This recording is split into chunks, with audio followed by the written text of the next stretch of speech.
Kebelakangan ni kan, saya nampak ada balik yang duk komen dalam saya punya TikTok especially.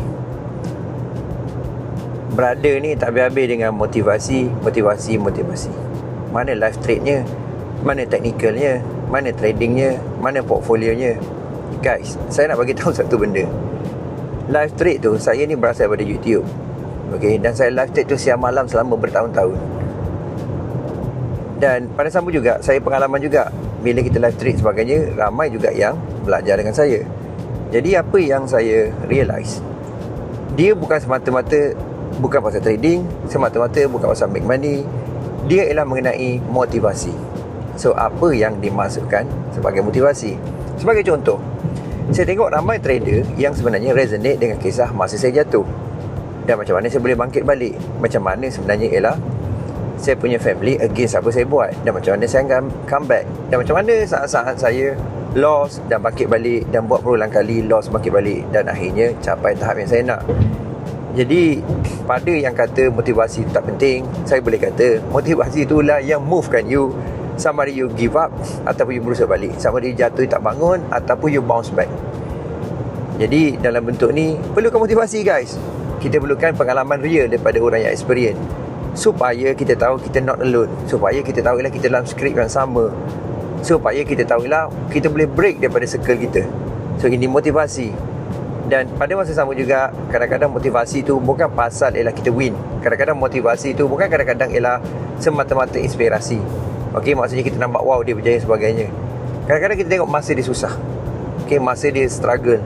Itu yang menentukan seorang trader ataupun seorang diri dia tu mampu untuk break diri dia. Dan yalah, kalau kita tengok cerita-cerita dulu pun, ataupun kita dengar cerita-cerita daripada ustaz pun kan, ada cerita tanya Nabi, ialah Nabi kan, peperangan apa yang paling besar dia tanya, adakah perang Khandaq ataupun perang Badar.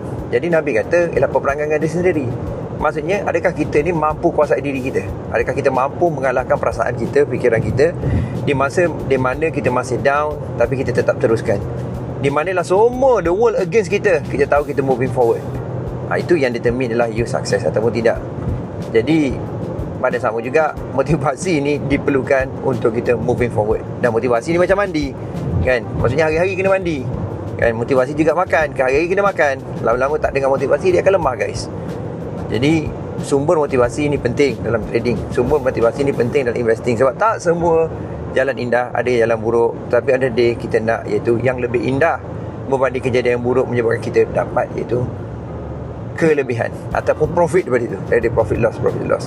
Sama dengan trading, apa yang membuatkan kita berjaya bukan masa kita profit, apakah kita punya sikap, attitude ataupun kita punya reaction masa kita loss, masa kita floating. Berapa ramai orang floating yang tak faham macam mana nak handle keadaan dia kan. Ada yang freeze, tak tahu nak buat apa. Ada yang melawan lagi, layer masuk lagi.